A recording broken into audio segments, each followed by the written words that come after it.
Hello everyone, मैं हूं शिवाली और आप देख रहे हैं नॉलेज प्लस यूट्यूब चैनल। तो आज हम आपके लिए लेके आए हैं 12th क्लास में इंग्लिश प्रोज के अंतर्गत लेसन 7, जिसका नाम है द हेरिटेज ऑफ इंडिया और जिसको रिटन किया है A.L. वसम ने। तो इसको हम पूरा हिंदी में एक्सप्लेन करेंगे ताकि आपको इजिली समझ में आए। तो चलिए स्टार्ट करते हैं आज की वीडियो। विदेशी होने पर भी लेखक भारतीय संस्कृति और सभ्यता का अप्रतिम प्रशंसक रहा है। उन्होंने भारत के प्राचीन गौरव की प्रशंसा में एक पुस्तक भी लिखी है। प्रस्तुत लेख में उन्होंने आधुनिक काल के महान सामाजिक तथा धार्मिक सुधारकों की चर्चा की है और यह बताया है कि प्राचीन काल और मध्यकाल के अनेकों दोषों को दूर करने में अनेक समाज सुधारक आंदोलन हुए हैं। अंत में उन्होंने यह भी आशा व्यक्त की है कि भारतीय संस्कृत की परंपरा अविरल रूप से आगे बढ़ती रहेगी। और राम मोहन राय, विवेकानंद तथा महात्मा गांधी भारतीय संस्कृत के कर्णधार थे और महात्मा गांधी समाज सेवा को एक धार्मिक कृत्य मानते थे। हिंदू सभ्यता विचारों के संश्लेषण में विश्वास करती है। हिंदू सभ्यता अपनी निरंतरता बनाए हुए है। हिंदू सभ्यता की निरंतरता के साथ साथ इसमें नवीनता के तत्व समायोजित हो रहे हैं। तो ये थे पाठ के कुछ मुख्य बिंदु। अब स्टार्ट करते हैं lesson. Ram Mohan Rai had sounded the theme which has passionate advocacy of social reform. Vivekananda repeated it with a more nationalist timbre when he declared that the highest form of service of the great mother was social service. Ram Mohan Roy ने समाज सुधार की जोरदार वकालत करके एक नए युग को जन्म दिया था और विवेकानंद ने उसे और जोरदार राष्ट्रीय स्वर में दोहराया जब उन्होंने घोषित किया कि मातृभूमि की सेवा का सर्वोत्कृष्ट रूप समाज सेवा है। Other great Indians, chief of whom was Mahatma Gandhi, developed the theme of social service is a religious duty, and the development continues under Gandhi's successors. Mahatma Gandhi was looked on by many, both Indian and European, as the epitome of Hindu tradition. But this is a false judgment, for he was much influenced by Western ideas. अन्य महान भारतीयों ने, जिनमें महात्मा गांधी प्रमुख हैं, समाज सेवा के विषय को एक धार्मिक कर्तव्य के रूप में विकसित किया और यह विकास गांधी जी के उत्तराधिकारियों ने नेतृत्व में अभी भी चल रहा है। यह विकास गांधी जी के उत्तराधिकारियों के नेतृत्व में अभी भी चल रहा है। महात्मा गांधी को बहुत से भारतीय तथा यूरोपीय दोनों हिंदू परंपरा का प्रतीक मानते थे, परंतु यह एक त्रुटिपूर्ण मूल्यांकन है क्योंकि वे पाश्चात्य विचारधारा से बहुत प्रभावित थे। Gandhi believed in the fundamentals of ancient culture. Gandhi अपने प्राचीन संस्कृत के मूल तत्वों में विश्वास करते थे।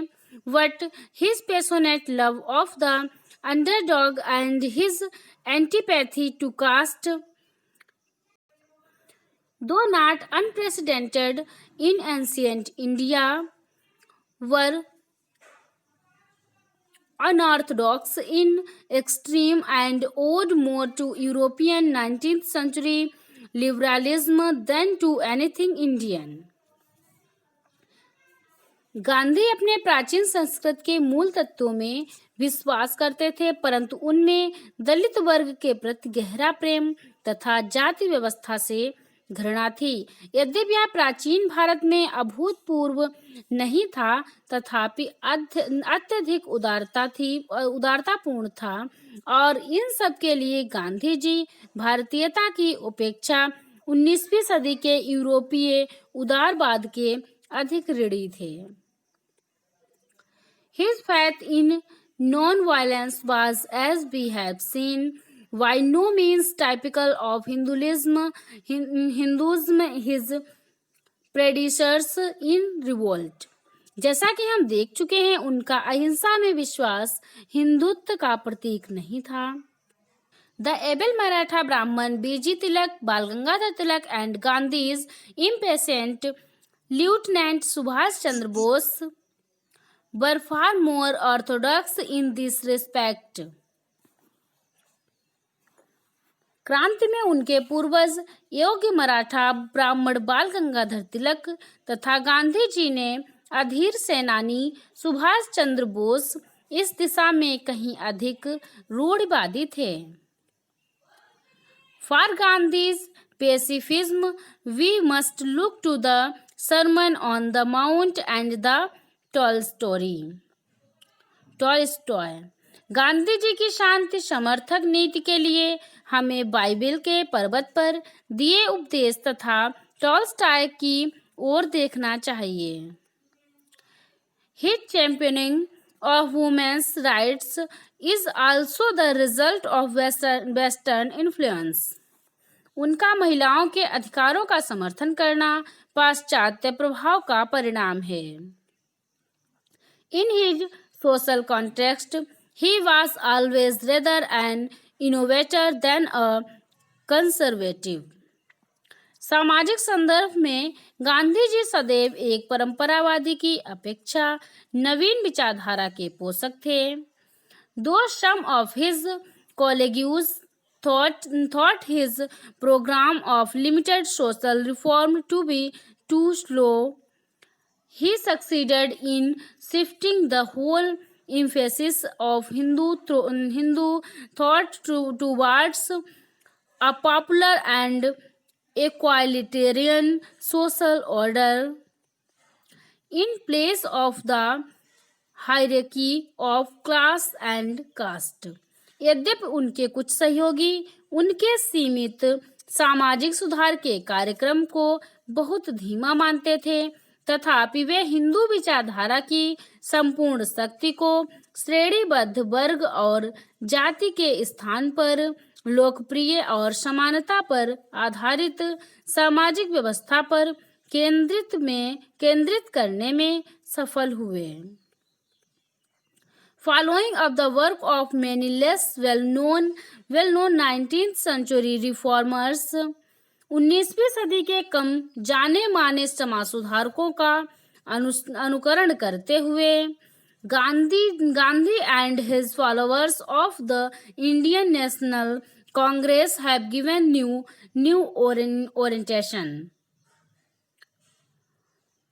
करते हुए गांधी जी तथा भारतीय राष्ट्रीय कांग्रेस ने उनके अनुयायियों ने सदियों की स्थिरता व गतिरोध के पश्चात भारतीय संस्कृति को एक नवीन दिशा व एक नया जीवन प्रदान किया। And new life to Hindu culture after centuries of stagnation.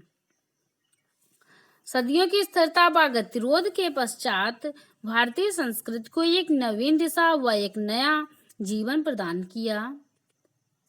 Today there are few Indians whatever their creed who do not look back with pride on their ancient culture. आज ऐसे कम भारतीय हैं जो चाहे वे किसी भी धर्म के मानने वाले हों। And there are few intelligent Indians who are not willing to sacrifice some of its effect elements so that India may develop and progress. अपनी पहचान अपनी प्राचीन संस्कृति पर गर्व के साथ दृष्टिपात न करते हों और कुछ ही ऐसे बुद्धिमान भारतीय होंगे जो उस संस्कृति के कुछ घिसे पिटे बाधक अंशों को छोड़ने को तैयार न हों जिससे भारत विकास तथा प्रगति कर सके। Politically and economically, India faces many problems with great difficulty, and no one can forecast her failure with the certainty. राजनीतिक तथा आर्थिक दृष्टि से भारत अनेक कठिन समस्याओं का सामना कर रहा है और कोई भी उसके भविष्य के बारे में निश्चिततापूर्वक भविष्यवाणी नहीं कर सकता। But it is safe to predict that whatever the future Maybe the Indians of coming generations will not be unconvincing and self-conscious copies of Europeans. What will be men rooted in their traditions and aware of the continuity of their culture. परंतु उसका भविष्य कैसा भी क्यों न हो, यह भविष्यवाणी सरलता से की जा सकती है कि आगे आने वाली पीढ़ियों के भारतवासी यूरोप के निवासियों की भद्दी, अवास्तविक तथा भौड़ी नकल मात्र नहीं होंगे, परंतु अपनी परंपराओं में दृढ़ता के साथ प्रस्तावित तथा अपनी संस्कृति की निरंतरता के प्रति जागरूक होंगे.